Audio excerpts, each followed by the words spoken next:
আসসালামু আলাইকুম সবাইকে। প্রিয় শিক্ষার্থী বন্ধুরা, কেমন আছো সবাই? আশা করি সবাই অনেক ভালো আছো। আজকে আমরা অর্থনীতিবিদদের জন্য পরিসংখ্যান ১ বিষয়ে দ্বিতীয় ক্লাস করব।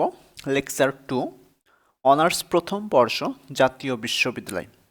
আজকে আমরা আলোচনা করব অধ্যায় ২, তথ্য সংগ্রহ ও উপস্থাপন, অধ্যায়ের দ্বিতীয় ক্লাস।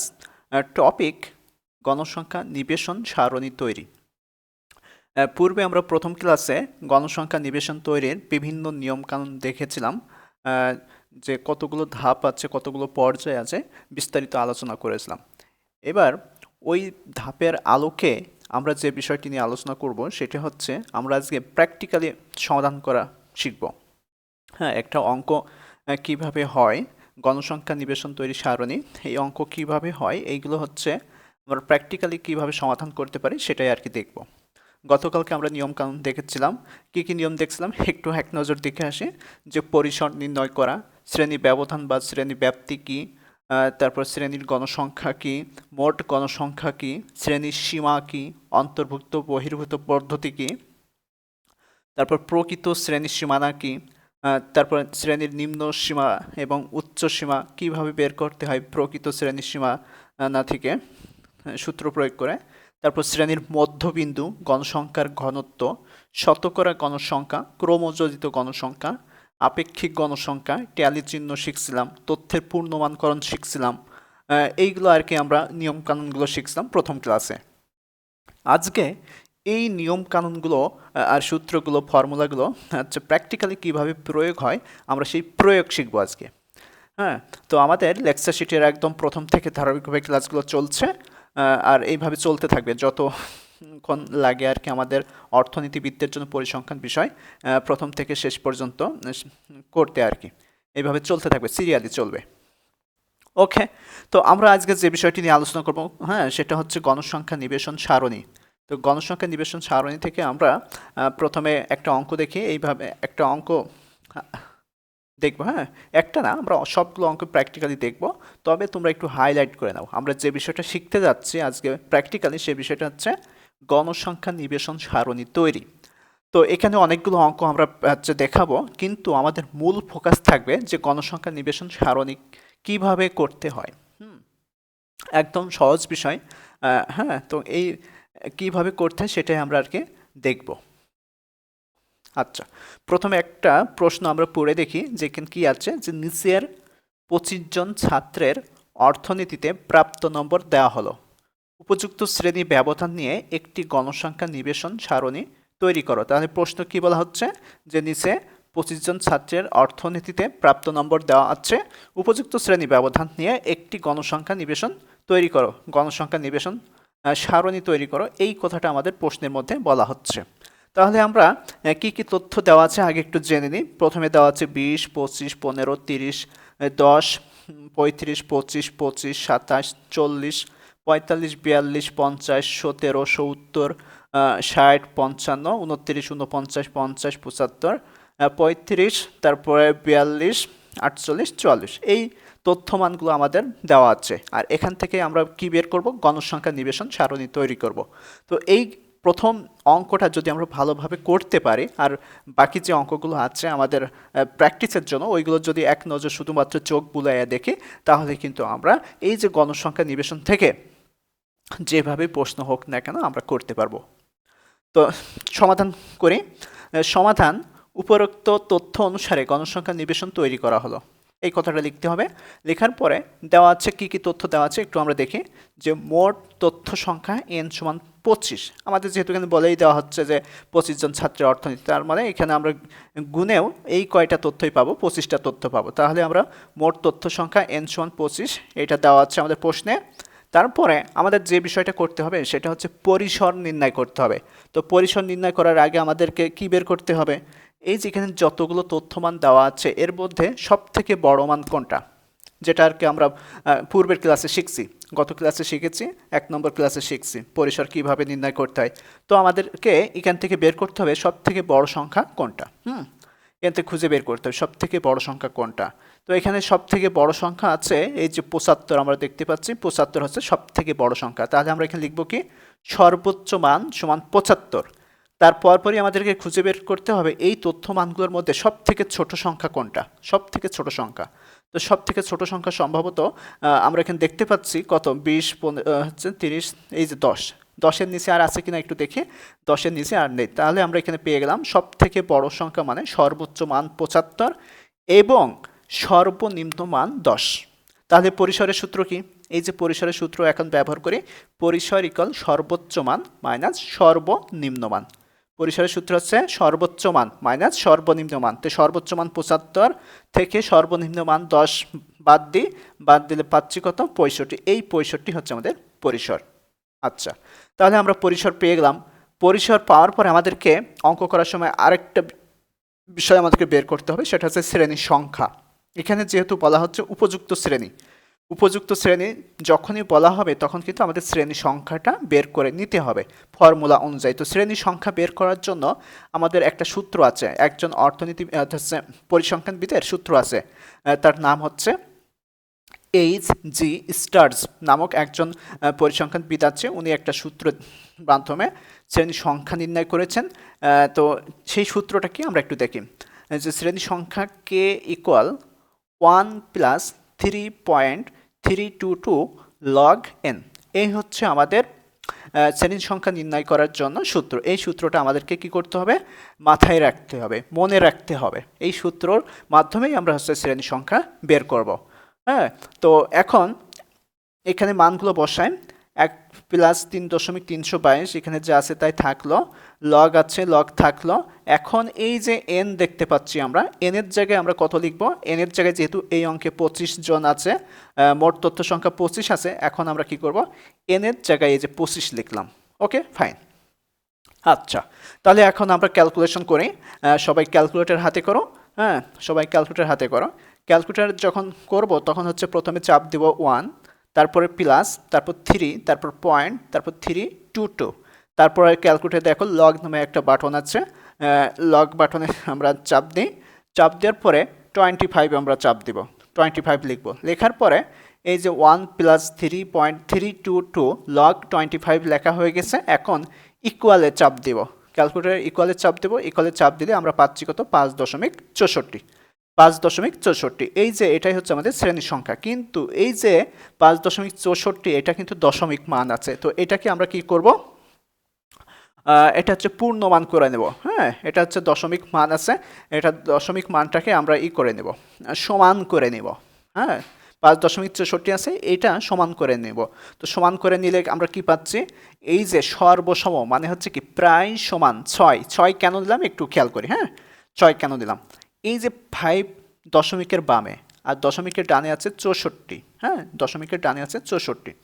একটু খেয়াল করবে, যখনই দশমিকের ডানে 50 বা 50-এর বেশি, মানে 50 থেকে 99 পর্যন্ত যদি কোনো মান থাকে, তাহলে কি করতে হবে? এই যে 5টাকে 6 বানিয়ে নিতে হবে, 5টাকে 6 বানিয়ে নিতে হবে। তাহলে এই যে যেহেতু আমরা দেখতে পাচ্ছি দশমিকের ডানে আছে 64, তো এখন যদি এটা আমরা সমান করে নিই, এই যে 6, আর এখানে এই চিহ্ন দেওয়াটার কারণ হচ্ছে যেহেতু আমাদের ক্যালকুলেশন করে মান পেয়েছি 5.64, এখন এটাকে সমান করার জন্য এই সর্বসম চিহ্নটা আমরা কি করব?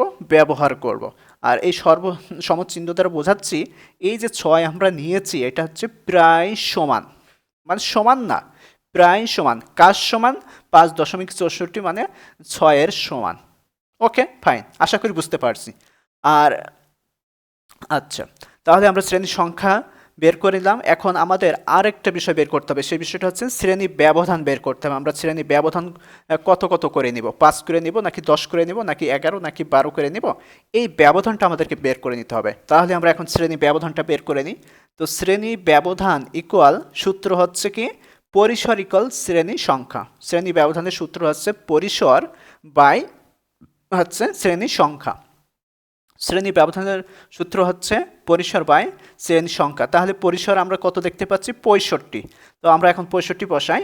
আর শ্রেণী সংখ্যা আমরা ক্যালকুলেশন করে মান পেয়েছিলাম কত? 5.64।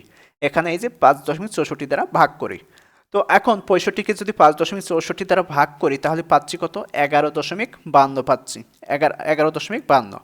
তো এটা হচ্ছে আমাদের শ্রেণী ব্যবধান। তো এখন শ্রেণী ব্যবধান দেখতেই পাচ্ছি, এটা হচ্ছে আমাদের দশমিক মান রয়েছে, তো দশমিক মানটা আমরা উঠাই দেবো, উঠাই এটা আমরা হচ্ছে সমান করে নেব।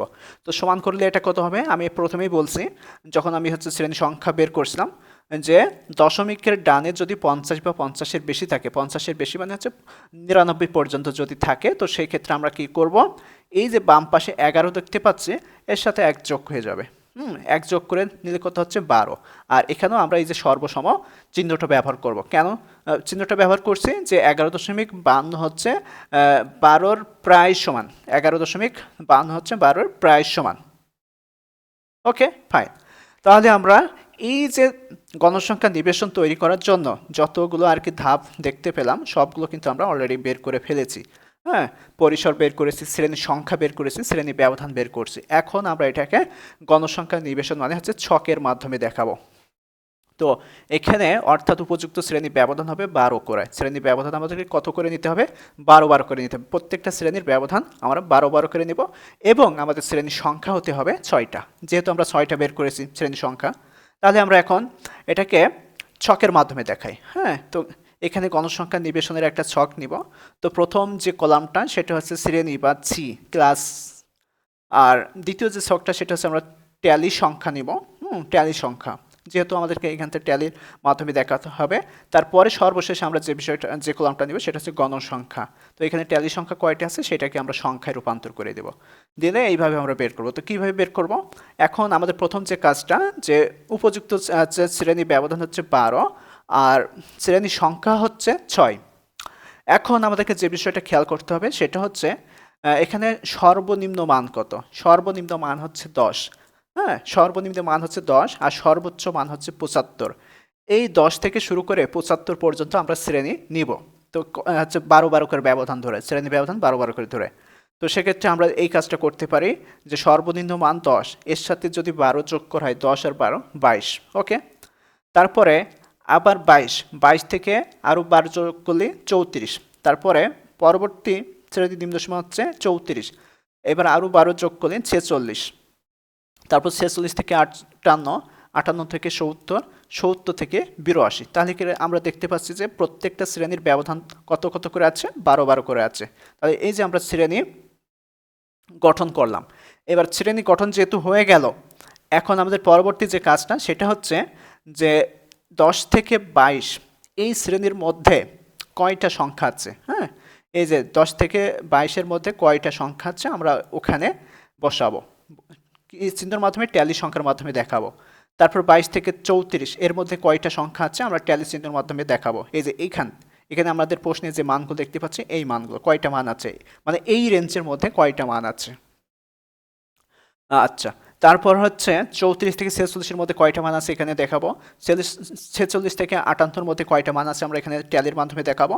তারপর 58 থেকে 70-এর মধ্যে কয়টা মান আছে আমরা ট্যালি চিহ্নের মাধ্যমে দেখাবো। তারপর 70 থেকে 82-এর মধ্যে কয়টা মান আছে আমরা ট্যালি চিহ্নের মাধ্যমে দেখাবো। তো এখন আমরা একটা বিষয় একটু খেয়াল করি, এই যে শ্রেণীটা আমরা গঠন করেছি এটা হচ্ছে বহির্ভূত পদ্ধতিতে করেছি। শ্রেণীটা হচ্ছে আমরা বহির্ভূত পদ্ধতি করেছি। বহির্ভূত পদ্ধতি এখানে দেখতেই পাচ্ছি, আমরা গত ক্লাসে দেখছিলাম কি, যে কোনো শ্রেণীর উচ্চসীমা যদি পরবর্তী শ্রেণীর নিম্নসীমা হয়, হ্যাঁ, তাহলে সেটা হচ্ছে কি বহির্ভূত পদ্ধতি। তো আমরা একটু খেয়াল করি, এই যে প্রথম শ্রেণীর উচ্চসীমা 22, কিন্তু এই 22টা পরবর্তী শ্রেণীতে নিম্নসীমা হয়ে গেছে। আবার দেখো দ্বিতীয় শ্রেণীর উচ্চসীমা 34, এই 34টা পরবর্তী শ্রেণী কত হচ্ছে, নিম্নসীমা হয়ে গেছে। তাহলে এটা হচ্ছে আমাদের শ্রেণীটা দেখতেই পাচ্ছি একটু বহির্ভূত পদ্ধতিতে গঠন করেছি। তো বহির্ভূত পদ্ধতিতে গঠন করার কারণে আমরা যে বিষয়টা করব, এই যে 10 থেকে 22 এর ব্যবধান তো আমাদের কি অবশ্যই 12 আছে।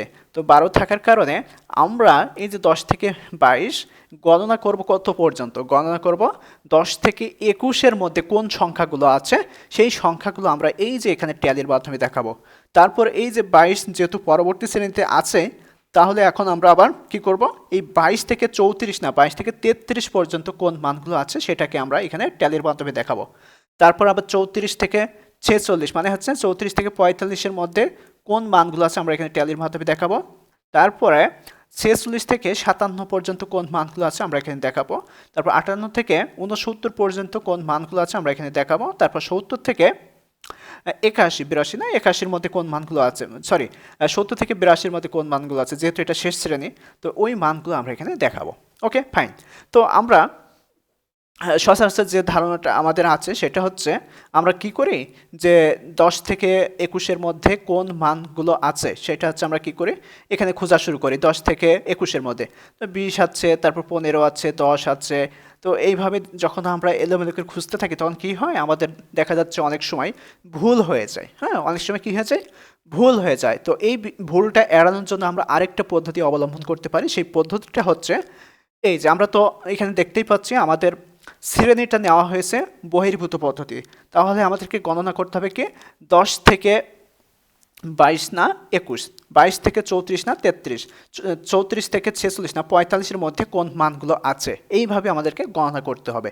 একটা অঙ্ক জাস্ট যদি ভালো করে বুঝে নেওয়া যায় পরবর্তী অঙ্ক সবগুলোই তোমরা নিজেরা থেকেই পারবা। তো এখন আমাদের যে কাজটা করতে হবে, ভুল হবে না, খুব শর্টকাটে আমরা সহজে খুব দ্রুত বের করতে পারবো। সেটা হচ্ছে এই যে প্রথম যে মানটা 20, এখন আমাদেরকে খেয়াল করতে হবে এই 20টা আমাদের কোন শ্রেণীর মধ্যে থাকবে, কোন রেঞ্জের মধ্যে আছে। 10 থেকে 21 এর মধ্যে আছে, তাহলে আমরা এখানে কী করবো, একটা খাড়া দাগ দিব। এখানে যেহেতু সবগুলো করা আছে, হ্যাঁ একটু বুঝে নিতে হবে। এখানে যেহেতু আমি অলরেডি সব সমাধান দিয়েই দিয়েছি, তো যার কারণে এখানে একটু বুঝে নিতে হবে যে 10 থেকে 21-এর মধ্যে একটা মান আছে, আমরা একটা খাড়া দাগ দিলাম। তারপরে যে কাজটা করতে হবে সেটা হচ্ছে পরবর্তী মান কত, 25। এই 25 সংখ্যাটা আমাদের কোথায় আছে, 25 সংখ্যাটা আমাদের কোন শ্রেণীর মধ্যে আছে, দ্বিতীয় শ্রেণীর মধ্যে আছে। এই যে 22 থেকে 33-এর মধ্যে 25টা আছে, তাহলে এখানে আমরা আরেকটা খাড়া দাগ দিব। হ্যাঁ, দিলাম। আচ্ছা, 22 থেকে 33-এর মধ্যে একটা খাড়া দাগ দিলাম। দেওয়ার পরে তারপরে হচ্ছে এই যে 15টা কোন শ্রেণীর মধ্যে আছে, 15টা দেখতে হবে 10 থেকে 21-এর মধ্যে আছে, প্রথম শ্রেণীর মধ্যে আছে, তাহলে এখানে আরেকটা খাড়া দাগ দিলাম। দেওয়ার পরে তারপরে হচ্ছে 15-র পর কত, 30। এই 30 মানটা আমাদের কোন শ্রেণীর মধ্যে আছে একটু খেয়াল করি, 30 মানটা অবশ্যই আমাদের 22 থেকে 33-এর মধ্যে আছে। 22 থেকে 33-এর মধ্যে আছে, তো এখানে আরেকটা খাড়া দাগ দিব। এই যে ট্যালি সংখ্যার মধ্যে আরেকটা খাড়া দাগ দিব। দেওয়ার পরে আচ্ছা, তারপরে হচ্ছে এই যে 10, আবার 10টা কোন শ্রেণীর মধ্যে আছে, অবশ্যই প্রথম শ্রেণীর মধ্যে আছে, আমরা এখানে আরেকটা খাড়া দাগ দেবো এই যে প্রথম শ্রেণীর মধ্যে। তারপরে এই যে 35 সংখ্যাটা আমাদের কোন শ্রেণীর মধ্যে আছে, 35 সংখ্যাটা আমাদের অবশ্যই 34 থেকে 45 এই শ্রেণীর মধ্যে আছে, 46 এই শ্রেণীর মধ্যে আছে, বসালাম। বসানোর পরে তারপরে আবার এই 25 কোন শ্রেণীর মধ্যে আছে, 25 আর 25 দুইটা 25 একসাথে আছে, তো 25, তাহলে এই যে 22 থেকে 34-এর যে শ্রেণীটা আমরা দেখতে পাচ্ছি এই শ্রেণীর মধ্যে আছে, এখানে তো দুইটা আমরা খাড়া দাগ দিব। দেওয়ার পরে তারপরে আবার 27 কোন শ্রেণীর মধ্যে আছে, 27 হচ্ছে আমাদের এই যে 22 থেকে 34 এই শ্রেণীর মধ্যে আছে, আর একটা খাড়া দাগ দিব, দিলাম।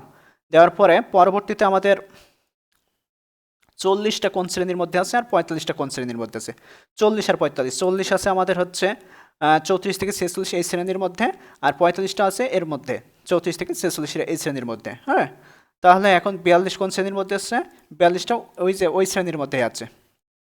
42 আমাদের হচ্ছে কত, এই 34 থেকে 46 এই শ্রেণীর মধ্যে আছে, এখানে আরেকটা খাড়া দাগ দেবো। দেওয়ার পরে যখন 4টা খাড়া দাগ হয়ে যাবে তখন কিন্তু আমাদের পঞ্চম যে মানটা সেটা হচ্ছে কি করব, এই যে 4টা খাড়া দাগ দেওয়ার পরে বাম থেকে ডান দিকে একটা আড়াআড়ি হচ্ছে দাগ দিব, দিলে আমাদের 5 করে গণনা হয়ে যাবে, যেটা আর কি আমরা প্রথম ক্লাসে শিখছিলাম। তো এইভাবে যখন আমরা পর্যায়ক্রমে একটা একটা করে বসাবো, 50 কোন শ্রেণীর মধ্যে আছে, 50টা আছে আমাদের, এই যে 46 থেকে 58 এই শ্রেণীর মধ্যে একটা খাড়া দাগ দিব।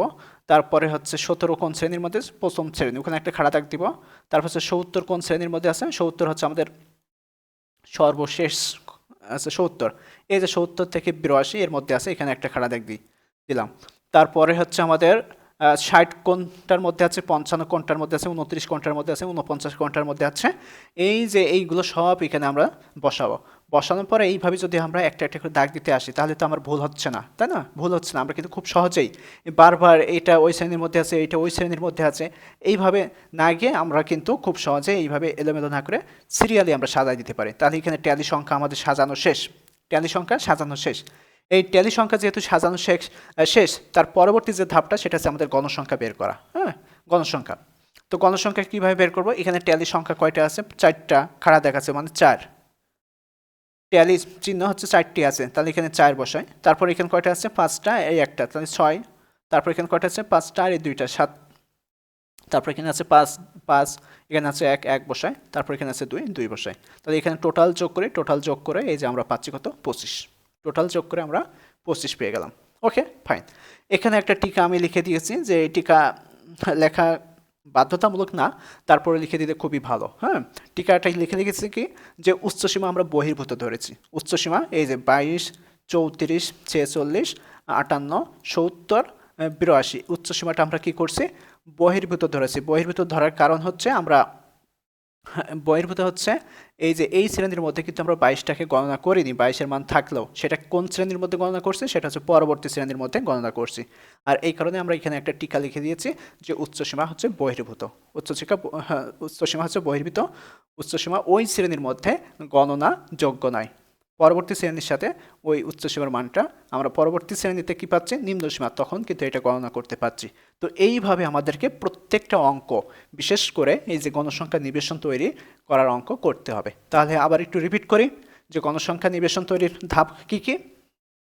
প্রথমে প্রশ্নটা ভালো করে পড়তে হবে, প্রশ্ন কি চাওয়া হচ্ছে, পড়ার পর এখানে কতগুলো তথ্য দেওয়া আছে সেই তথ্যগুলো বের করা। তো এখানে এদের মান হচ্ছে 25, তারপর এখান থেকে সর্বোচ্চ মান বের করা, বের করলাম, তারপর সর্বনিম্ন মান বের করা, বের করলাম, তারপর পরিসর নির্ণয় করা, সর্বোচ্চ মান মাইনাস সর্বনিম্ন মান করলাম, করার পরে শ্রেণীর সংখ্যা বের করা। তো শ্রেণীর সংখ্যা বের করার জন্য এখানে এই যে একটা সূত্র আছে, হ্যাঁ, এখানে সূত্রটা কার সূত্র, একজন পরিসংখ্যানবিদের সূত্র আছে, H.G. স্টার্স নামে একজন পরিসংখ্যানবিদ, তার আছে নামে এই যে এই সূত্রটা আছে, এই সূত্র অনুসারে আমরা এখানে মানটা বসাচ্ছি। এন এর মান যদি 20 হয় 20 বসাবো, এন এর মান যদি 50 হয় 50 বসাবো, এন এর মান যদি 40 হয় 40 বসাবো, এন এর মান যদি 30 হয় 30 বসাবো, বসে আমরা ক্যালকুলেশন করব। হ্যাঁ, সায়েন্টিফিক যে ক্যালকুলেটর আছে এই ক্যালকুলেটারে দিলে আমরা কিন্তু এই মানটা পেয়ে যাব। তাহলে 5.64 পাচ্ছি, তারপরে এই যে পূর্ণমান করে নেব এইভাবে। আমাদের গণনার সুবিধার কারণে প্রায় সমান, সর্বসমান হচ্ছে প্রায় সমান। আচ্ছা, পরবর্তী ধাপ হচ্ছে শ্রেণী ব্যবধান বের করা। শ্রেণী ব্যবধান যেহেতু এখানে বলা হয়নি, উপযুক্ত শ্রেণী ব্যবধান কথা বলা হচ্ছে, তো আন্দাজে তো আর নেওয়া যায় না। তো আন্দাজে না নিয়ে আমরা কি করব, শ্রেণী ব্যবধান কত হবে সেটা আমরা বের করে নেব। নেওয়ার পরে তারপর গণসংখ্যা নিবেশন তৈরি করব। এই যে একটা ছকের মাধ্যমে দেখাই দিলাম যে কিভাবে করব। ওকে, ফাইন। তো আশা করি আমরা হচ্ছে 1 নম্বর প্রশ্ন বুঝতে পারছি। এখন যদি 1 নম্বর ঠিকঠাক বুঝতে পারি, তাহলে আমরা পরবর্তী যতগুলো অঙ্ক আছে সব কিছুই বুঝতে পারবো। তারপরে কোথায় কোথায় একটু আছে, ব্যতিক্রম আছে হালকা পাতলা, সেই ব্যতিক্রমগুলো এখন আমি দেখাই দিব যে এখানে একটু ব্যতিক্রম আছে, এখানে একটু ব্যতিক্রম আছে, এইভাবে না এইভাবে করতে হবে। তোমরা বুঝতে পারছো কিনা আমাকে একটু কমেন্টে জানাও। হ্যাঁ, সবাই কমেন্টে জানাও বুঝতে পারছো কিনা।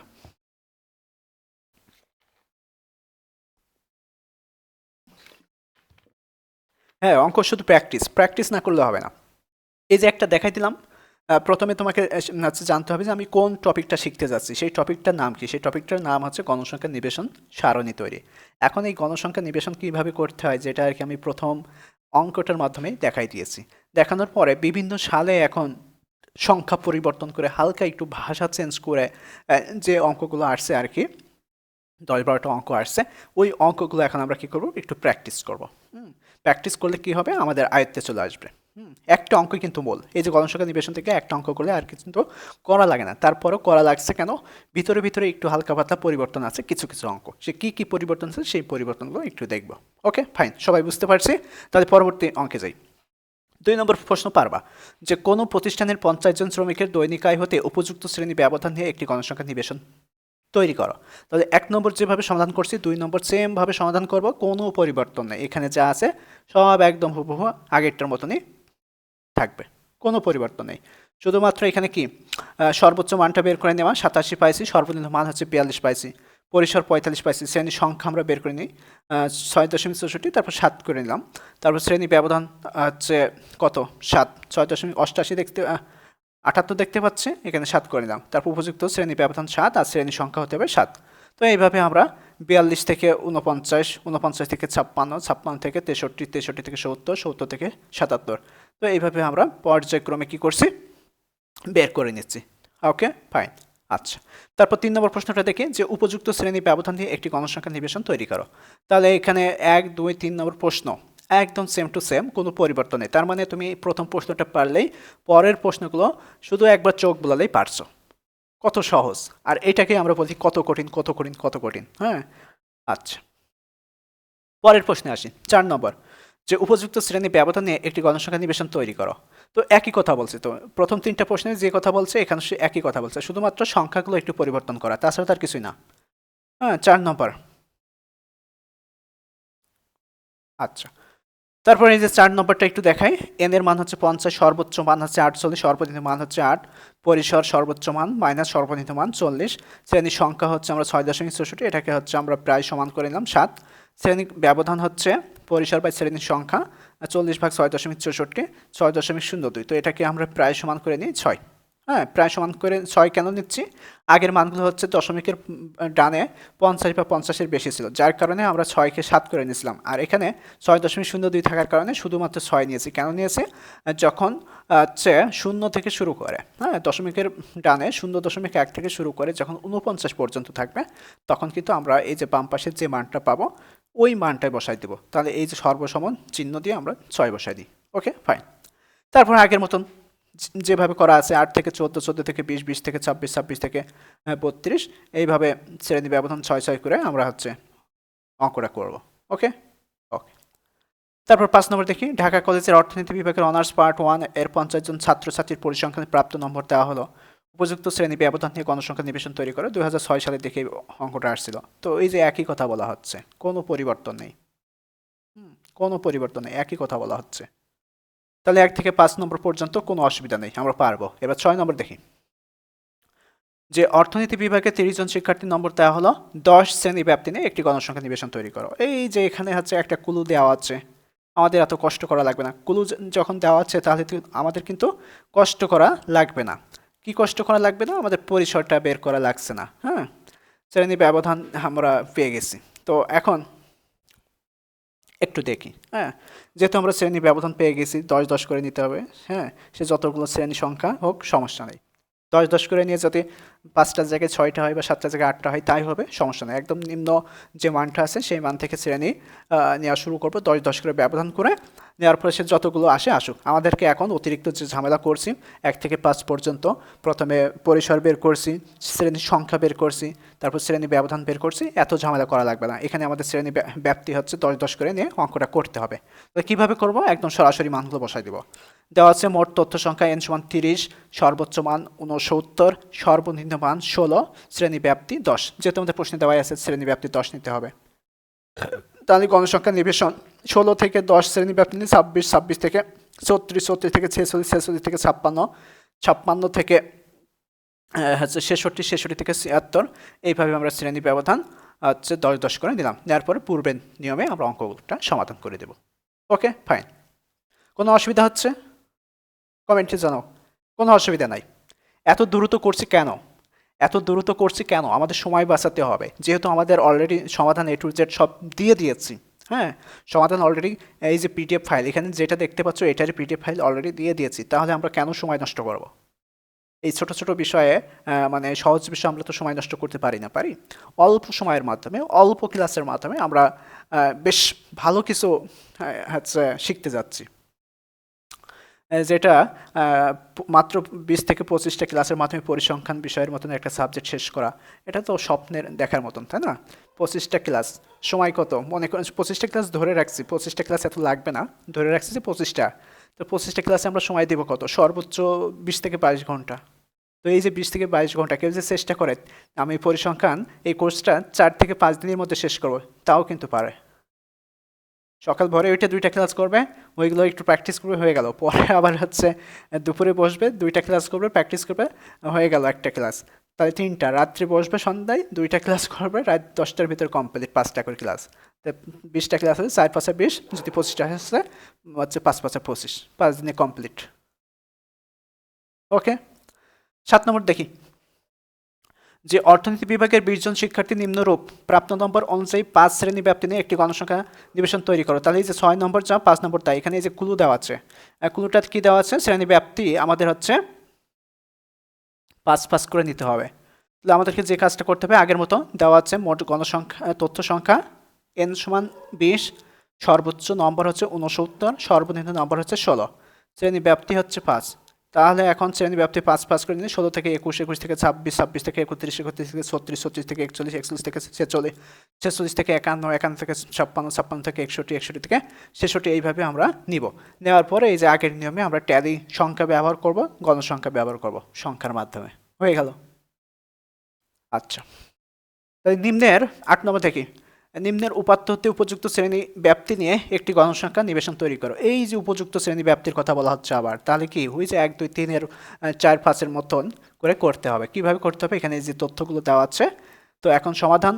উপরোক্ত তথ্য অনুসারে গণসংখ্যা নিবেশন তৈরি করা হলো। দেওয়া হচ্ছে মোট তথ্য সংখ্যা n সমান 30, সর্বোচ্চ মান 60, সর্বনিম্ন মান হচ্ছে 33। তো পরিসর হচ্ছে সর্বোচ্চ মান মাইনাস সর্বনিম্ন মান কত? 27। শ্রেণী সংখ্যা হচ্ছে k = 1 + 3.322 log n। তো এখন পরবর্তীতে লগ এর জায়গায় 30 বসাই, যেহেতু এখানে n এর মান 30 বসাইলাম। দেওয়ার পরে যে 5.906 মানে কি 5.90, তাহলে এখন এটাকে আমরা 6 লিখতেই পারি। ওকে, লিখলাম। আচ্ছা, শ্রেণী ব্যবধান পরিসর বাই শ্রেণী সংখ্যা, তাহলে শ্রেণী সংখ্যা পাচ্ছি 4.58, এটাকে আমরা 5 করে নিলাম। ওকে, সমান করে নিলাম। তো উপযুক্ত শ্রেণী ব্যবধান হচ্ছে 5, তাহলে শ্রেণী সংখ্যা হচ্ছে কয়টা? আচ্ছা 6টা। এখানে 6টা আছে, 3 আর 3 6টা, ঠিক আছে। 33 থেকে 38 শ্রেণী হচ্ছে ব্যবধান যদি 5 5 করে হয়। 38 থেকে 43, 43 থেকে 48, 48 থেকে 53, 53 থেকে 58, 58 থেকে 63। এবার ট্যালি সংখ্যা এখানে কোন কোন শ্রেণীর মধ্যে কোন কোন মানটা যাবে ওখানে একটা করে ট্যালির চিহ্ন আমরা এখানে বসাই দিব। দেওয়ার পরে তারপরে এই যে সংখ্যার মাধ্যমে দেখাবো। হয়ে গেল অঙ্ক। ওকে, ফাইন। আচ্ছা, পরবর্তী ধাপে আসি। আমরা হচ্ছে কিছু অন্য টাইপের অঙ্ক দেখি। অন্য টাইপ না, এগুলোর সাথে আমরা পরিচিত, কেন আমরা লেকচার 1-এ তো শিখছি, অন্তর্ভুক্ত পদ্ধতি শিখছি, বহির্ভূত পদ্ধতি শিখছি। এতক্ষণ যেগুলো করে আসলাম সব হচ্ছে বহির্ভূত পদ্ধতি করে আসছি। এতক্ষণ যে অঙ্কগুলো করে আসছি 1 থেকে 8 পর্যন্ত সব হচ্ছে বহির্ভূত পদ্ধতি করে আসছি। এখন আমরা একটা অঙ্ক বহির্ভূত এবং অন্তর্ভুক্ত পদ্ধতি শিখবো, শেখার জন্য একটা শিখবো। আচ্ছা, তো এখন আমাদের জানতে হবে যে অন্তর্ভুক্ত আর বহির্ভূত পদ্ধতি কি। এটা কিন্তু অলরেডি কিন্তু আমরা প্রথম ক্লাসে জেনেই গেছি। আজকে 2 নম্বর ক্লাস চলছে। প্রথম ক্লাসে জেনে গেছেন যে অন্তর্ভুক্ত পদ্ধতি কি, বহির্ভূত পদ্ধতি কি, কীভাবে করতে হয় উদাহরণ সহ কিন্তু গত ক্লাসে দেখাই দিয়েছি। আজকে সেটা হচ্ছে প্র্যাকটিক্যাল প্রয়োগ করব অঙ্কের মাধ্যমে। সেটা কিভাবে? যে আগে জানবো যে অন্তর্ভুক্ত আর বহির্ভূত কি। যে পদ্ধতিতে কোনো শ্রেণীর নিম্নসীমা ও ঊর্ধ্বসীমা দুটিকে শুধুমাত্র ওই শ্রেণীর অন্তর্ভুক্ত করা হয় তাকে অন্তর্ভুক্ত পদ্ধতি বলা হয়। এটা কিন্তু গতকালকে আমরা শিখছি, তাই না? তারপরে 2 নম্বর হচ্ছে নিয়ম হচ্ছে যে পদ্ধতিতে কোনো শ্রেণীর উচ্চসীমা পরবর্তী শ্রেণীর নিম্নসীমা সমান হয় তাকে বহির্ভূত পদ্ধতি বলা হয়। এটা কিন্তু আমরা গতকালকে শিখছি, বেশ বারবার রিপিট করছি যে অন্তর্ভুক্ত পদ্ধতি, বহির্ভূত পদ্ধতি। আচ্ছা, এই যে আমরা সংজ্ঞা শিখলাম, এখন হচ্ছে প্র্যাকটিক্যালি অ্যাপ্লাই করি। যে 9 নম্বর প্রশ্ন, নিচের 30 জন শিক্ষার্থী প্রাপ্ত নম্বর দেওয়া হলো। 10 শ্রেণী ব্যাপ্তি নিয়ে বহির্ভূত ও অন্তর্ভুক্ত পদ্ধতিতে গণসংখ্যা নিবেশন প্রস্তুত করো। এখানে এই যে উল্লেখ করে দেওয়া আছে যে বহির্ভূত ও অন্তর্ভুক্ত, বহির্ভূত ও অন্তর্ভুক্ত। যখন আমাদের প্রশ্নের মধ্যে উল্লেখ করবে যে অন্তর্ভুক্ত পদ্ধতিতে করো বা বহির্ভূত পদ্ধতি করো, আমাদেরকে সেই পদ্ধতিতেই করতে হবে। আর যখন উল্লেখ করবে না তখন যে কোনো একটা ইচ্ছা, তো ইচ্ছাটা আমরা সবসময় করে থাকি কি বহির্ভূত পদ্ধতিতে করে থাকি, এটাই হচ্ছে আমাদের সহজ হয়। হ্যাঁ, যখন উল্লেখ করবে নির্দিষ্ট করে যে এটা অন্তর্ভুক্ত পদ্ধতিতে করো নয়তো বহির্ভূত পদ্ধতিতে করো, তখন কিন্তু আমাদেরকে ওইটাই করতে হবে। আর যখন কিছুই বলবে না তখন আমরা সর্বদা চেষ্টা করব যে বহির্ভূত পদ্ধতিতে করার জন্য, ওইটাই আমাদের কাছে সহজ। ওকে, অন্তর্ভুক্ত কঠিন না, একই বিষয়। আচ্ছা, তাহলে আমাদেরকে প্রথম যে কাজটা সেটা হচ্ছে উপরোক্ত তথ্য অনুসারে গণসংখ্যা নিবেশন তৈরি করা হলো। শ্রেণী ব্যাপ্তি কত? 10, এখানে যেহেতু দেওয়া আছে তাহলে আমাদেরকে ঝামেলা করা লাগছে না, পরিসর বের করা লাগছে না, শ্রেণী সংখ্যা বের করা লাগছে না, শ্রেণী ব্যবধান বের করা লাগছে না, এখানে দেওয়া আছে সব। তাহলে আমরা এখানে লিখবো হচ্ছে মোট তথ্য সংখ্যা n সমান 30, সর্বোচ্চ মান সমান হচ্ছে 70, সর্বনিম্ন মান হচ্ছে 20, আর শ্রেণী ব্যাপ্তি হচ্ছে 10। তো প্রথম আমরা কি পদ্ধতিতে করবো একটু দেখি। যে 10 শ্রেণী ব্যাপ্তি নিয়ে বহির্ভূত পদ্ধতিতে গণসংখ্যা নিবেশন প্রস্তুত করা হলো। তো বহির্ভূত পদ্ধতি এটা তো আমরা পারবো, যেহেতু এর আগে আমরা 8টা অঙ্ক শেষ করেছি, এর 9 নম্বর অঙ্ক চলছে, তাহলে বহির্ভূত পদ্ধতি এটা কিন্তু আমরা পারবো। তারপর একটু দেখাচ্ছি যে সর্বনিম্ন মান যেহেতু 20 থেকে শুরু হয়েছে, তো আমরা শ্রেণী শুরু করি 20 থেকে 30, 30 থেকে 40, 40 থেকে 50, 50 থেকে 60, 60 থেকে 70, 70 থেকে 80 নিলাম। নেওয়ার পরে এখন কোন শ্রেণীর মধ্যে কোন কোন মানগুলো অন্তর্ভুক্ত আছে, হ্যাঁ, সেই রেঞ্জ অনুযায়ী আমরা মানগুলো বসাই দিই ট্যালি সংখ্যার মাধ্যমে। তারপর গণসংখ্যা এখানে বের করে নিই। আচ্ছা, 30 পেয়ে গেলাম। এইবার আমাদের ঝামেলা যেটা হয় সেটা হচ্ছে অন্তর্ভুক্ত পদ্ধতিতে, তাই না? অন্তর্ভুক্ত পদ্ধতিতে তো এটা আবার কীভাবে করতে হয়? ওই একইভাবে করতে হয়।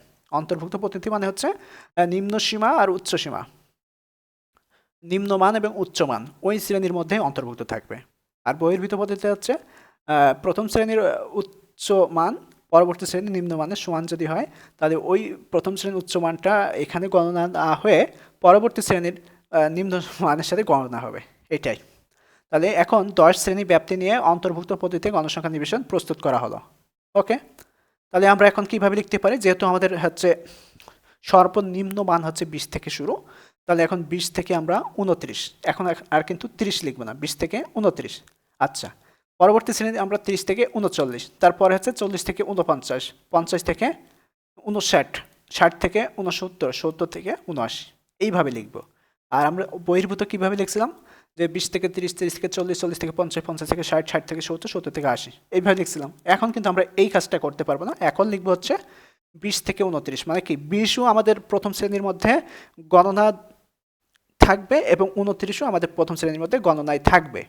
আর যখন আমরা বহির্ভূত করছিলাম তখন কিন্তু এখানে 29-এর জায়গায় কত ছিল, 30, আর পরবর্তী শ্রেণীতেও নিম্নসীমা 30 ছিল, তখন প্রথম শ্রেণীতে ওই 30-এর ওই মানটা কিন্তু আমাদের গণনার মধ্যে ছিল না, সেটা ছিল কোথায়, দ্বিতীয় শ্রেণীর সাথে। আশা করি এটা বুঝতে পারছি, গত ক্লাসে এটা বারবার বলছিলাম, আজকেও বলছি। হ্যাঁ, তাহলে এইভাবে আমরা হচ্ছে অন্তর্ভুক্ত পদ্ধতির শ্রেণীটা গঠন করলাম। করার পর এখন 20 থেকে 29 রেঞ্জের মধ্যে কতগুলো মান আছে, এখানে সব মানগুলো আমরা এখানে অন্তর্ভুক্ত করব। 2টা মান আছে। তারপর 30 থেকে 40-এর মধ্যে কতগুলো মান আছে আমরা এখানে অন্তর্ভুক্ত করব। হ্যাঁ, এখানে 4টা মান আছে। তো এইভাবে আমরা প্রত্যেকটা মান হচ্ছে ট্যালিসিনের মাধ্যমে দেখাবো। দেখানোর পরে এখানে গণসংখ্যা বের করি। এখানে 2টা আছে 2, 4টা আছে 4, তারপর 5টা আর 4টা 9, তারপরে 10, 1, 11, তারপর 3, তারপর হচ্ছে 1, এই হচ্ছে 30। এখানেও দেখো আমরা 30 পাইছি, এখানেও 30 পাইছি, এখানেও আমরা 30 পাইছি। ওকে, এখানে খেয়াল করো যে এখানে এই যে গণসংখ্যা, এখানে 2 পাইছি, এখানে 4 পাইছি, এখানে 9 পাইছি, এখানে 11, এখানে 3, এখানে 1। এখানেও দেখো 2, 4, 9, 11, 3, 1। তাহলে দেখো ওখানেও প্রথম শ্রেণীতে গণসংখ্যা 2, এখানেও প্রথম শ্রেণীতে গণসংখ্যা 2, ওখানেও দ্বিতীয় শ্রেণীতে গণসংখ্যা 4, এখানেও 4, ওখানেও তৃতীয় শ্রেণীতে গণসংখ্যা 9, এখানেও 9, ওখানেও 11, এখানেও 11, ওখানেও 3, এখানেও 3, ওখানেও 1, এখানেও 1। তাহলে এর ভিতরে তো কোনো পার্থক্য নেই, পার্থক্য শুধুমাত্র কি এই যে শ্রেণী যখন আমরা গঠন করব এখানে একটু পার্থক্য। এই যে অন্তর্ভুক্ত পদ্ধতি থেকে হচ্ছে 20 থেকে 29-এর মধ্যে যতগুলো মান আছে সবই এখানে অন্তর্ভুক্ত হচ্ছে, মানে গণনা করা হচ্ছে। আর এখানে বহির্ভূত পদ্ধতিতে 20 থেকে 30-এর মধ্যে যে মানগুলো হচ্ছে 30টা গণনার বাইরে রাখা হচ্ছে, গণনা করা হচ্ছে কত, 20 থেকে 29-এর মধ্যে যে মানগুলো আছে সেইটা, যার কারণে গণসংখ্যার মান বহির্ভূত পদ্ধতিতে করলেও যেটা আসবে, অন্তর্ভুক্ত পদ্ধতিতে করলেও ওইটাই আসবে। ওকে, আশা করি বুঝতে পারছি। আচ্ছা, তাহলে এই পর্যন্ত আমরা বুঝতে পারছি কিনা একটু জানাও, কোনো অসুবিধা হচ্ছে কিনা কমেন্ট করো।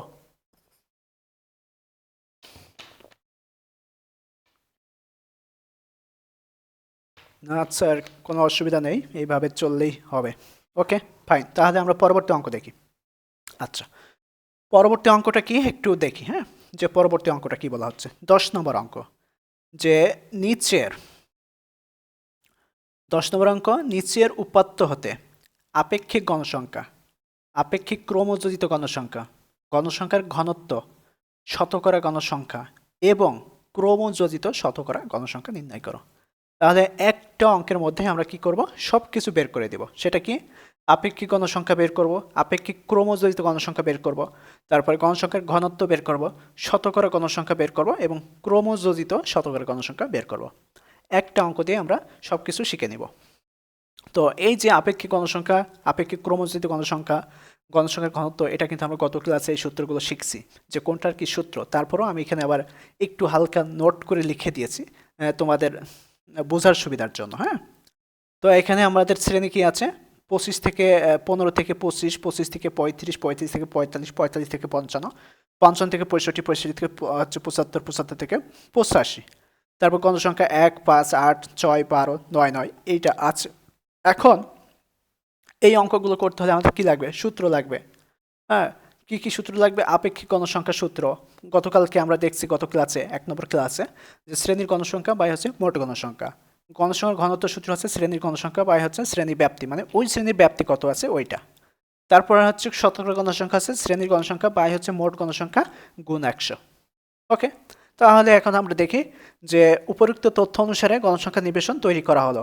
তাহলে প্রথমে শ্রেণী যে 15 থেকে 25, 25 থেকে 35, এইভাবে 75 থেকে 85 পর্যন্ত আছে লিখলাম। লেখার পরে গণসংখ্যা 1, 5, 8, 6, 12, 9, 9 আছে, মোট কত? 50 লিখলাম। মোট গণসংখ্যা আছে 50 লিখলাম। এখন আমরা সর্বপ্রথম যে বিষয়টা বের করব সেটা হচ্ছে আপেক্ষিক গণসংখ্যা। কি বের করব? আপেক্ষিক গণসংখ্যা। তো আপেক্ষিক গণসংখ্যার সূত্র কি? শ্রেণীর গণসংখ্যা বাই হচ্ছে মোট গণসংখ্যা। তাহলে আমাদের এখন ক্যালকুলেটর হাতে দিতে হবে। হ্যাঁ, ক্যালকুলেটর হাত দিতে হবে। তো শ্রেণীর গণসংখ্যা এই যে 1, 1কে আমরা যদি 50 দ্বারা ভাগ করি তাহলে 0.02 পাবো। যাদের কাছে ক্যালকুলেটর আছে ক্যালকুলেটর ব্যবহার করো। 1কে আমরা কি করব? 50 দ্বারা ভাগ করবো, 0.02। তারপর এই 5কে যদি আবার মোট গণসংখ্যা মানে কি হচ্ছে এন এর মান কত? 50, 50 দিয়ে ভাগ করি তো 0.10। তারপর 8কে যদি আমরা 50 দ্বারা ভাগ করি 0.16। 6কে যদি আমরা 50 দ্বারা ভাগ করি 0.12, মোট গণসংখ্যা দিয়ে ভাগ হবে। 12কে যদি আমরা হচ্ছে 50 দ্বারা ভাগ করি 0.24। 9কে যদি আমরা 50 দ্বারা ভাগ করি 0.18। 9কে যদি আবার 50 দ্বারা ভাগ করি 0.18। তাহলে এটাই হচ্ছে আমাদের আপেক্ষিক গণসংখ্যা, পেয়ে গেলাম আপেক্ষিক গণসংখ্যা। আচ্ছা, তারপরে আমরা দেখব হচ্ছে গণসংখ্যার ঘনত্ব কিভাবে বের করতে হয় সেটা। গণসংখ্যার ঘনত্ব, গণসংখ্যার ঘনত্ব বের করব। তো গণসংখ্যার ঘনত্ব সূত্র কি আবার দেখে নিই। গণসংখ্যার ঘনত্ব সূত্র হচ্ছে শ্রেণীর গণসংখ্যা বাই হচ্ছে শ্রেণী ব্যাপ্তি। তো এই যে প্রথম শ্রেণীর গণসংখ্যা 2, এখন এই শ্রেণীর ব্যাপ্তি কত? 15 থেকে 25, এর ব্যাপ্তি হচ্ছে 10। 15 থেকে 25 এই শ্রেণীর ব্যাপ্তি হচ্ছে কত? 10। তাহলে শ্রেণীর গণসংখ্যা ভাগ শ্রেণী ব্যাপ্তি, তাহলে 1কে যদি 10 দ্বারা ভাগ করা হয় তাহলে কত আসে? গণসংখ্যার ঘনত্ব 0.1। আবার দ্বিতীয় শ্রেণীর গণসংখ্যা কত? 5। 5কে আমরা এই শ্রেণীর গণসংখ্যা কত পাচ্ছি? 5, এখানে 10। এখানে যেহেতু প্রত্যেকটা শ্রেণীর হচ্ছে ব্যবধান সব একই পর্যায়ে আছে, হ্যাঁ, ধারাবাহিকভাবে আছে, প্রত্যেকটা শ্রেণীর ব্যবধানই আজ কিন্তু 10 করে যাচ্ছে। কিন্তু অন্যান্য অঙ্কে যখন আমরা পরবর্তীতে আরও অঙ্কগুলো করব তখন কিন্তু প্রত্যেকটা শ্রেণীতে ব্যবধান একরকম পাবো না। তখন চারপাশে আমাদেরকে খেয়াল করতে হয় অঙ্ক করার সময়, যেখানে অঙ্ক কি বলা হচ্ছে, অঙ্কের কি কি শ্রেণীতে কি কি মান দেওয়া আছে এবং গণসংখ্যার কি কি মান দেওয়া আছে, আরও অন্যান্য কি মানগুলো দেওয়া আছে, এগুলো সব দিকে আমাদেরকে খেয়াল করে অঙ্কগুলো করতে হয়। কিন্তু এখানে তো অত ঝামেলা নেই। তো এখানে দেখো যে 5কে যদি আমরা 10 দ্বারা ভাগ করি 0.5 পাবো। তারপর 8কে যদি আমরা 10 দ্বারা ভাগ করে তো 0.8 পাবো। তারপর 6কে যদি আমরা 10 দ্বারা ভাগ করে 0.6 পাবো। 12কে যদি আমরা হচ্ছে 10 দ্বারা ভাগ করি 1.2 পাবো। 9কে যদি আমরা 10 দ্বারা ভাগ করি 0.9।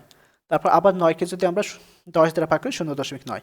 তাহলে এই যে শ্রেণীর গণসংখ্যা দিয়ে আমরা প্রত্যেকটা শ্রেণীর যে ব্যবধান আছে সেই ব্যবধান দ্বারা ভাগ করব, করে হচ্ছে আমরা কি পাচ্ছি? গণসংখ্যার ঘনত্ব পেয়ে যাচ্ছি। ওকে, এইবার শতকরা গণসংখ্যা বের করব। তো শতকরা গণসংখ্যার সূত্র কি? শতকরা গণসংখ্যার সূত্র হচ্ছে শ্রেণীর গণসংখ্যা বাই হচ্ছে মোট গণসংখ্যা গুণ হচ্ছে 100। তো এই যে শ্রেণীর গণসংখ্যা বাই হচ্ছে মোট গণসংখ্যা, তো এই মানটা আমরা বের করছিলাম কি? আপেক্ষিক গণসংখ্যার এই কলামে কিন্তু মানগুলো বের করছি, তাই না? এই কলামে বের করছি। তাহলে আমাদের কি করতে হবে? এখন বারবার ওই ক্যালকুলেটারে চাপ দেওয়া লাগবে না যে 1কে 1 হচ্ছে এখানে মোট গণসংখ্যা 50, 50 দ্বারা ভাগ করব, তারপর আবার 100 দ্বারা গুণ করব, এত ঝামেলা করা লাগবে না। এখন আমরা সরাসরি যে কাজটা করতে পারি যে শ্রেণীর গণসংখ্যা বা মোট গণসংখ্যার মান যেহেতু আমাদের জানা আছে, এই যে আপেক্ষিক গণসংখ্যার মধ্যে এই মানগুলো আছে, তো এখন আমরা প্রত্যেকটা মানের সাথে 100 গুণ করব।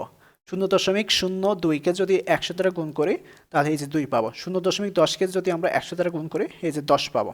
তারপর 0.16কে যদি আমরা 100 দ্বারা গুণ করি তো এই যে 16 পাবো। 0.12কে যদি 100 দ্বারা গুণ করি এই যে 12 পাবো। 0.24কে যদি 100 দ্বারা গুণ করি 24 পাবো। 0.18কে যদি আমরা 100 দ্বারা গুণ করি তো 18 পাবো। 0.18কে যদি আমরা 100 দ্বারা গুণ করি 18 পাবো। তাহলে এই যে আমরা আপেক্ষিক গণসংখ্যা বের করলাম, গণসংখ্যার ঘনত্ব বের করলাম, শতকরা গণসংখ্যা বের করলাম। এখন শতকরা গণসংখ্যা আমি যেভাবে বের করলাম এইভাবে যদি বের না করতে চাও তাহলে যে কাজটা করতে হবে সেটা হচ্ছে শ্রেণীর গণসংখ্যা বাই হচ্ছে মোট গণসংখ্যা, শ্রেণীর গণসংখ্যা ভাগ হচ্ছে মোট গণসংখ্যা গুণ হচ্ছে 100। তো শ্রেণীর গণসংখ্যা 1 আর এখানে মোট গণসংখ্যা 50, 1কে 50 দ্বারা ভাগ করব, তারপরে 100 দ্বারা গুণ করব, করেই তো আমরা এই যে 2, 10, 16, 12, 24, 18, 18 এই মানগুলো পাবো। ওকে, তো আমাদের যেভাবে সুবিধা হয়, এক একজনের চিন্তাভাবনা একরকম, এক একজনের হচ্ছে প্রশ্ন সমাধান করার নিয়ম এক এক রকম। তো যেভাবে হচ্ছে সহজ হয় তোমাদের কাছে সেইভাবেই করবে। আমি তো একভাবে শিখাইলাম, আমি দুইভাবেই দেখাইলাম যে কীভাবে করতে হবে। এখন তোমাদের কাছে যদি এর থেকে ভালো একটা ওয়ে থাকে, সমাধান করার টেকনিক থাকে, তাহলে তোমরা ওই টেকনিকটাই ফলো করতে পারো। ওকে, এইবার পরবর্তীতে আসি। পরবর্তীতে আমাদের আরও কিছু বলা হচ্ছিল এই প্রশ্নে, যে আপেক্ষিক ক্রমজড়িত গণসংখ্যা বের করার কথা বলা হচ্ছিল। তারপর হচ্ছে ক্রমজড়িত শতকরা গণসংখ্যার বের করার কথা বলা হচ্ছে। তাহলে আমরা এখন দেখি যে প্রথম যে কাজটা করব সেটা হচ্ছে ক্রমজড়িত শতকরা গণসংখ্যা আগে বের করি। যেহেতু শতকরা গণসংখ্যা আমাদের এখানে পাশেই আছে, তো এর সাথে মিল রেখে আমরা হচ্ছে ক্রমযোজিত শতকরা গণসংখ্যা আগে বের করি। তো ক্রমযোজিত শতকরা গণসংখ্যা বের করার ক্ষেত্রে একবার হচ্ছে মানের ঊর্ধ্বক্রমে বের করব, একবার হচ্ছে মানের নিম্নক্রমে বের করব। তো মানের ঊর্ধ্বক্রমে বের করলে আমাদের প্রথম যে গণসংখ্যা আছে শতকরা গণসংখ্যা 2, এই যে 2 আছে, এই 2টা আমরা কি করব, এখানে প্রথমে বসাই দিই। তারপরে পর্যায়ক্রমে আমরা যোগ করব। 2-র সাথে যদি 10 যোগ করি 12 হয়, 12-র সাথে 16 যোগ করলে 28 হয়, 28-এর সাথে 12 যোগ করলে 40 হয়, 40-এর সাথে 24 যোগ করলে 64 হয়, 64-এর সাথে 18 যোগ করলে 82 হয়, এই 82-এর সাথে 18 যোগ করলে 100 হয়।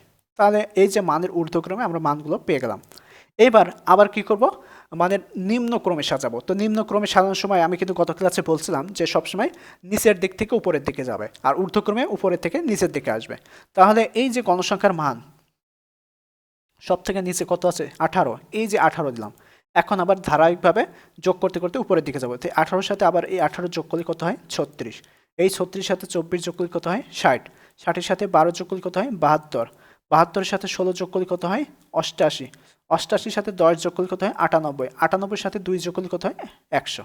তাহলে আমরা এই যে ক্রমযোজিত শতকরা গণসংখ্যা পেয়ে গেলাম, মানের ঊর্ধ্বক্রমে একবার, মানের নিম্নক্রমে একবার। হ্যাঁ, এখন আমাদের আরেকটা প্রশ্ন সমাধান করতে বাকি আছে, সেটা হচ্ছে আপেক্ষিক ক্রমযোজিত গণসংখ্যা বের করা। আপেক্ষিক ক্রমযোজিত গণসংখ্যা বের করা। তো আপেক্ষিক ক্রমযোজিত গণসংখ্যা কোথা থেকে বের করব, এই যে আপেক্ষিক গণসংখ্যা যেটা আমরা পেয়েছি, এই যে এই গণসংখ্যা থেকে বের করব।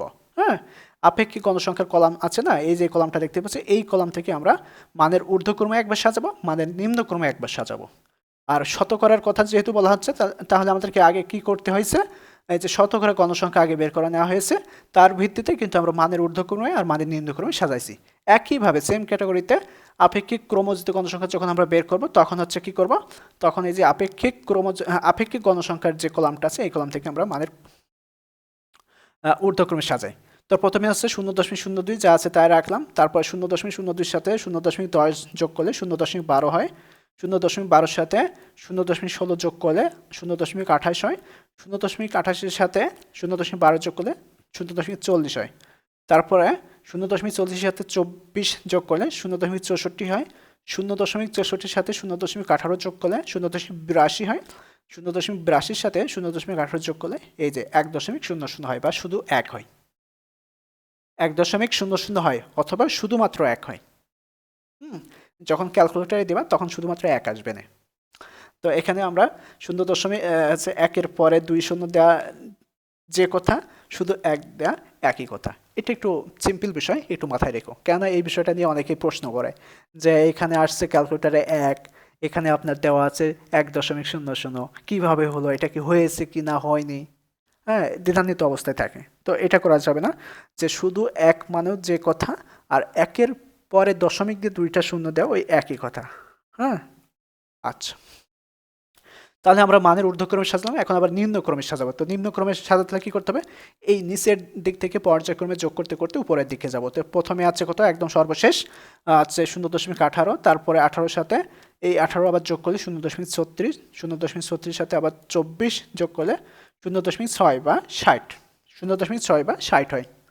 ওকে, 0.6 বা 60, তারপরে 0.60-এর সাথে 0.12 যোগ করে কত, 72, 72-এর সাথে 16 যোগ করে 78, 78-এর সাথে 10 যোগ করে 98, 98-এর সাথে 0.2 যোগ করে এই যে 1.00 বা শুধু 1। তাহলে আমরা এই যে সব কিছু বের করে ফেললাম। আমাদের প্রশ্নে যতগুলো কথা বলা হচ্ছে যে আপেক্ষিক গণসংখ্যা বের করো, আপেক্ষিক ক্রমযোজিত গণসংখ্যা বের করো, গণসংখ্যার ঘনত্ব বের করো, শতকরা গণসংখ্যা বের করো, এবং ক্রমযোজিত শতকরা গণসংখ্যা বের করো, সব কিন্তু আমরা বের করে ফেলছি একটা প্রশ্নের মাধ্যমে। আচ্ছা, তাহলে এই অঙ্ক শেষ। পরবর্তীতে 11 নম্বর প্রশ্ন, আমার এই লেকচার শিটে যে প্রশ্নটা দেখতে পাচ্ছ, হ্যাঁ, এই প্রশ্নটা আমি সমাধান করাবো না, কেননা এই প্রশ্নটাই ভুল আছে, এবং এই প্রশ্নের আলোকে যে সমাধানটা করা আছে, ভুল প্রশ্নের আলোকে সেই সমাধানটা ঠিক আছে, কিন্তু আমি এই প্রশ্নটা করাবো না, যেহেতু আমাদের প্রশ্ন ভুল আছে, আর এই টাইপের প্রশ্ন আসে না, এই কোনো বইতে দেখাও যায় না সচরাচর। হ্যাঁ, তো এই জন্য আমরা কি করবো, এই প্রশ্নটা স্কিপ করবো, এটা দরকার নেই, একদমই বাদ। এখন পরবর্তীতে আমরা 12 নম্বর প্রশ্নের সমাধান করে আজকের মতো শেষ করব। এটা অলরেডি তোমরা পারবা, তারপরে একটু কি পরিবর্তন আছে সেই পরিবর্তনটা আমি একটু দেখাই।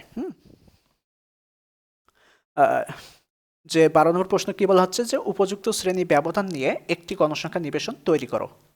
2021 সালে প্রশ্নটা আসছিল। তো এখানে মনে করো যে বিভিন্ন তথ্যমান দেওয়া আছে। তো এখান থেকে আমাদেরকে উপযুক্ত শ্রেণী ব্যবধান যেহেতু বলা হচ্ছে, তাহলে আমাদের ওই 1 2 3 যে প্রশ্নগুলো সমাধান করছি ওই টাইপের আর কি, ওইভাবে আমরা সমাধান করব। হ্যাঁ, তো দেওয়া আছে মোট তথ্য সংখ্যা n সমান 40, সর্বোচ্চ মান 76, সর্বনিম্ন মান হচ্ছে 21, পরিসর ইকুয়াল সর্বোচ্চ মান মাইনাস সর্বনিম্ন মান। তাহলে 76 থেকে 21 বাদ দিই 55। শ্রেণী সংখ্যা বের করবো K equal 1 plus 3.322 log n। তাহলে এখন 1 প্লাস 3.322 লগ n এর জায়গায় কত বসাবো, 40, যেহেতু আমাদের এখানে তথ্যমান 40। আচ্ছা, তাই 6.32 পাচ্ছি। তো এটাকে যদি আমরা সমান করে নিই, তো সর্বসম 6 মানে কি 6 সমান। এখন শ্রেণী ব্যবধান বের করি, পরিসর বা শ্রেণী সংখ্যা। তো 55 ভাগ 6.32 দ্বারা ভাগ করি, তো 8.70। তাহলে এটা হচ্ছে প্রায় সমান করে নিই, এই যে 9। তাহলে আমরা এখানে দেখতে পাচ্ছি যে শ্রেণী ব্যবধান আমরা 9 নিব, আর শ্রেণীর সংখ্যা আমাদের 6 হতে হবে। হ্যাঁ, শ্রেণী সংখ্যা আমাদের 6 আর শ্রেণী ব্যবধান হচ্ছে 9। তো এখন উপযুক্ত শ্রেণী ব্যবধান 9, তাহলে গণসংখ্যা নিবেশন তো 21 থেকে শুরু হবে।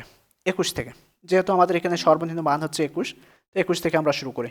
তো 21 থেকে 30, 30 থেকে 39, 39 থেকে কত 48, 48 থেকে আচ্ছা কত 57, 57 থেকে 66, 66 থেকে 75, 75 থেকে 84। সর্বোচ্চ মান কত, সর্বোচ্চ মান হচ্ছে 76। তো আমরা এই বিষয়টা এইভাবে না দিয়ে আমরা এই কাজটা করতে পারতাম, সেটা হচ্ছে 20 থেকে 29, তারপরে 29 থেকে 37 একটু কঠিন লাগতো, ওইভাবে কিন্তু নেওয়া যেত। হ্যাঁ, তো আমরা ওই কাজটা করিনি, আমরা নিয়ম মেনে করছি আর কি। প্রত্যেকটা প্রথম থেকে যে যে নিয়ম শিখছি ওই নিয়মের আলোকে কিন্তু আমরা সমাধান করছি। এখন ওই নিয়মের আলোকে সমাধান করতে করতে এসে আমরা একটা সমস্যায় পড়ে গেছি। কি সমস্যায় পড়ছি একটু দেখাই। হ্যাঁ, যে এখানে শ্রেণী নিয়েছি 21 থেকে 30, মানে হচ্ছে 9 9 ব্যবধান আছে। তারপর 30 থেকে 39, 39 থেকে 48, 48 থেকে 57, 57 থেকে 66, 66 থেকে 75, তারপর 75 থেকে হচ্ছে 84। এখানে যেহেতু আমাদের সর্বোচ্চ মান কত, সর্বোচ্চ মান হচ্ছে 76। 76 এর জায়গায় যদি 75 হতো তাহলে ঠিকঠাক থাকতো, কিন্তু এখানে যেহেতু 76 দিয়ে ফেলেছে, তো এখানে প্রশ্নকর্তা একটা ভুল করেছে। যেই ভুলের কারণে আমাদের অঙ্কটার এখানে 6টা শ্রেণী সংখ্যা হওয়ার কথা, কিন্তু এখানে হয়ে গেছে কত, আমাদের শ্রেণী সংখ্যা অতিরিক্ত আরেকটা হয়ে গেছে, এটা হচ্ছে 7টা হয়ে গেছে। হ্যাঁ, যেহেতু আমাদের সব কিছু ঠিকঠাক আছে, কি ঠিক নেই দেখো, সব কিছু তো ঠিকঠাক আছে। আমরা যেভাবে শ্রেণী সংখ্যা বের করি এইভাবে করছি, 6.32, তারপর প্রায় সমান 6, তারপরে হচ্ছে শ্রেণী ব্যবধান এখানে 8.70, তো এটাকে আমরা প্রায় সমান করে নিলাম, সেটা হচ্ছে 9। তাহলে এখানে শ্রেণী ওই যে আগে 1 2 3 4 5 যেভাবে করছি ওই নিয়মে যদি আমরা এখানে করতে যাই 1 থেকে 8 পর্যন্ত, ওই নিয়মে যদি এখানে করতে যাই তাহলে তো নিয়ম ঠিকই আছে, নিয়মের মধ্যে তো ভুল নাই। হ্যাঁ, তো এই যে যখন দেখবা যে আমরা শ্রেণী এখানে 6টা দেখতে পাচ্ছি, কিন্তু আমাদের 6টার মধ্যে সবগুলো মান কভার হচ্ছে না। যখন কভার না হবে তখন আমাদেরকে যে কাজটা করতে হবে সেটা অতিরিক্ত আরেকটা শ্রেণী সংখ্যা আমাদেরকে বাড়াই দিতে হবে। হ্যাঁ, এখানে যখন আমরা ঘর কাটবো অতিরিক্ত একটা শ্রেণী সংখ্যা আমরা বাড়াই দিলাম। তো এই বাড়াই দেওয়ার কারণে আমাদের ভুল হবে না। হ্যাঁ, তো আরেকটা কথা বলি, এই যে এই অঙ্কটায় দেখা যাচ্ছে অনেকগুলো বইতে যার যার মতন আর কি সমাধান দিয়েছে, ইচ্ছা মতো মান ধরে নিয়েছে। হ্যাঁ, ইচ্ছা মতো মান ধরে নিয়েছে। এই যে আমরা এখানে পাচ্ছি অলরেডি 8.70, এই মানটা দেখা যাচ্ছে কিছু বইতে 10 ধরে নিয়ে করেছে, যে শ্রেণী ব্যবধান 10 করে হবে। 10 করে হলে কিন্তু আবার 6টার মধ্যে হয়ে যায়। আবার দেখা যাচ্ছে এখানে 6.32 এখানে শ্রেণী সংখ্যা দেখা যাচ্ছে 7 ধরে নিয়েছে, কিন্তু এটা তো সম্ভব না। আমাদের নিয়মের মধ্যে থাকতে হবে, নিয়মের মধ্যে থেকে তারপর করতে হবে। আবার কিছু বইতে আছে দেখা যাচ্ছে এইভাবে ঠিকঠাক আছে, হ্যাঁ, যে 6.32 এটাকে 6 করেছে, আবার 8.70 এটাকে 9 করেছে, তারপরে দেখা যাচ্ছে কি করেছে, সর্বশেষ আরেকটা অতিরিক্ত শ্রেণী বাড়াই দিয়েছে। আর এই কাজটা আমাদেরকে করতে হবে।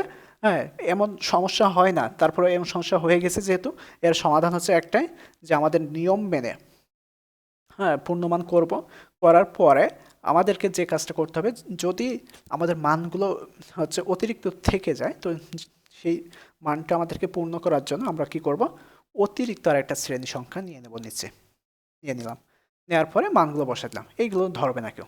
হ্যাঁ, এটা ঠিকই পাবে না কেউ যে আসলে কি করা হচ্ছে না হচ্ছে, আমি বললাম তাই, না বললে হয়তো বুঝতেও না। আহ, তারপরেও দেখা যাচ্ছে যে খুব যারা ভালো তারা কিন্তু অনেকটা করে, তোমার মিলাই দেখে যে এখানে শ্রেণী সংখ্যা এত, তারপরে শ্রেণী ব্যবধান এত, কিন্তু এখানে আমাদের শ্রেণী সংখ্যা একটা বাড়লো কিভাবে। হুম, এই প্রশ্নটা কিন্তু খুব বেশি শুনি না, কম সংখ্যক মানুষের কাছ থেকে শুনি। হ্যাঁ, বাড়লো কিভাবে সেটা তো আমি বলে দিলাম, যখন দেখো যে তোমার হিসাব নিকাশ সব ঠিকঠাক আছে তখন একটা শ্রেণী বাড়ায় দিতে পারবা। এই হচ্ছে মূল কাহিনী। ওকে, তাহলে আমরা আজকে এই পর্যন্ত শেষ করব। পরবর্তী ক্লাসে আমরা যে বিষয় নিয়ে আলোচনা করব সেটা হচ্ছে গণসংখ্যা বহুভুজ ও গণসংখ্যা রেখা নিয়ে আলোচনা করব। গণসংখ্যা বহুভুজ ও গণসংখ্যা রেখা এটা হচ্ছে লেকচার 3-তে আলোচনা করব। তো হচ্ছে কোনো অসুবিধা হলে বলো, এখন সরাসরি বলো, ক্লাস যেহেতু শেষ এখন সরাসরি বলো, আমি শুনছি। কোনো অসুবিধা আছে কিনা?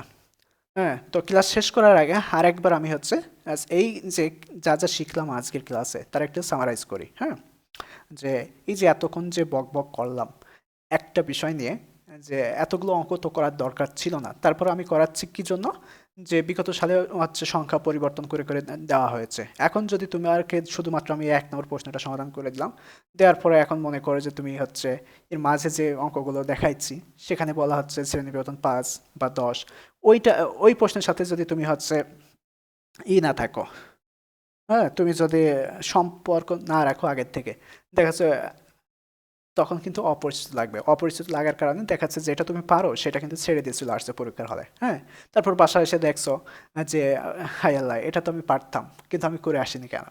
তো যার কারণে যে এই যে গণসংখ্যা নিবেশন থেকে যত টাইপের প্রশ্নই হোক না কেন, সংখ্যা পরিবর্তন করে, একটু ভাষা পরিবর্তন করে, যাই বলুক না কেন, আমরা এখন আশা করি পারবো। তো আমাদেরকে সর্বপ্রথম যে কাজটা করতে হবে, এখন ক্লাস শেষ, এতক্ষণ ক্লাস করলে ক্লাস শেষ, একটা না ক্লাস করলে ক্লাস শেষ, ক্লাস শেষ। এইবার যে কাজটা করতে হবে, এই যে পিডিএফ ফাইল, যে সমাধান শিট আছে, এইটা বের করতে হবে। বের করে খাতায় লিখতে হবে যে আজকে কোন বিষয়টা নিয়ে আমরা আলোচনা করছি, সেটা হচ্ছে গণসংখ্যা নিবেশন সারণী তৈরি। গণসংখ্যা নিবেশন সারণী তৈরি, এটা একটু হাইলাইট করতে হবে।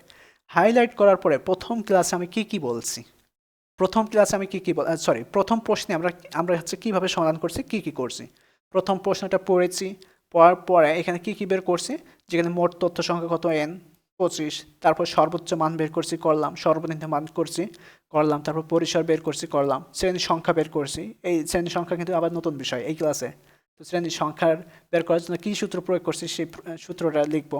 লেখার পরে শ্রেণী ব্যবধানের সূত্র কি, সেই সূত্রটা আমরা লিখলাম, লিখে বের করলাম। করার পরে তারপরে এই যে টেবিলের মাধ্যমে কিভাবে দেখাইছি একটা খুব সুন্দর মতো করে আমরা খাতায় প্র্যাকটিস করব। করার পরে যখন প্র্যাকটিস হয়ে গেছে তখন তো হয়েই গেল, হওয়ার পরে পরবর্তীতে এই যে 2 থেকে শুরু করে 12 পর্যন্ত যতগুলো অঙ্ক আছে সব এক নজর হচ্ছে চোখ বুলাইয়ে দেখবো যে কোথায় কি পরিবর্তন আছে কিনা। হ্যাঁ, প্রত্যেকটা প্রশ্ন ভালো করে পড়বো, যে প্রশ্ন আগে ভালো করে পড়তে হবে, বুঝতে হবে, পড়ার পরে যে কোথায় কি পরিবর্তন আছে কিনা। যদি সবগুলো একই রকম লাগে তাহলে তো এই বিষয়টা যখন প্রত্যেকটা প্রশ্নে তোমার চোখ যাবে তখন কিন্তু এই বিষয়টা মুখস্থ হয়ে যাবে। যাওয়ার পরে শেষ, এই টপিকটা শেষ, এর মধ্যে বা নিজেই বানায়ে একটা প্রশ্ন হচ্ছে সলভ করবা। করে যদি মনে করে যে হ্যাঁ গণসংখ্যা নিবেশন থেকে আমি অঙ্ক পারছি, তাহলে বুঝবা যে এই টপিকটা তোমার ক্লিয়ার, এই বিষয় নিয়ে আর কোনো সমস্যা নেই।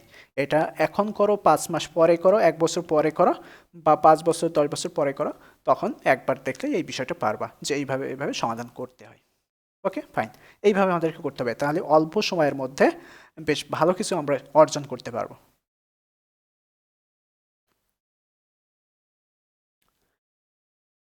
ওকে স্যার, বুঝতে পারছি, কোনো অসুবিধা নাই। ঠিক আছে, তাহলে আমরা কি আজকের মতো ক্লাসটা শেষ করতে পারি? কতটুকু সময় লাগলো? প্রায় 1 ঘন্টা 58 মিনিট হয়ে গেছে। তো আমাদের এই যে 24-25টা ক্লাস হয়তো বা লাগবে এইভাবে যদি আমরা ক্লাস নিয়ে থাকি। তো 24-25টা ক্লাসের মাধ্যমে আমরা কিন্তু পরিসংখ্যান বিষয় A to Z কমপ্লিট করে দেবো। পরিসংখ্যান যত প্রকার প্রশ্ন আছে, এই যে অঙ্ক করাচ্ছি অঙ্ক করব, পরিসংখ্যানের মধ্যে হচ্ছে প্রমাণ আছে প্রমাণগুলো করব, তারপরে হচ্ছে সর্বশেষ আমরা যে থিওরি অংশগুলো আছে আমাদেরকে যেগুলো পড়তে হবে আর কি, ওইগুলো আর কি সমাধান তো দিয়েই দিয়েছি অলরেডি, ওই সমাধানগুলো আমরা প্রশ্নগুলো কীভাবে পড়তে হবে ওইটা একটু দেখাই দেবো একদম সর্বশেষ ক্লাসে।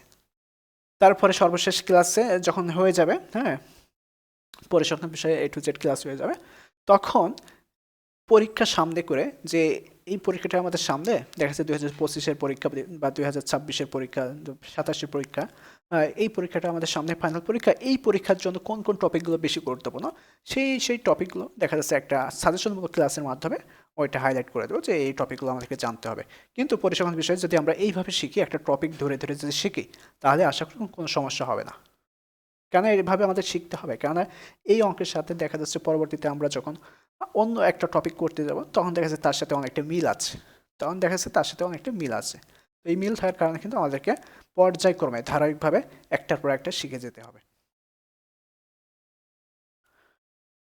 আচ্ছা, ঠিক আছে, তাহলে সবাই ভালো থেকো। আজকের মতো শেষ করছি। খোদা হাফেজ। পরবর্তী ক্লাসের জন্য সবাইকে আমন্ত্রণ রইল।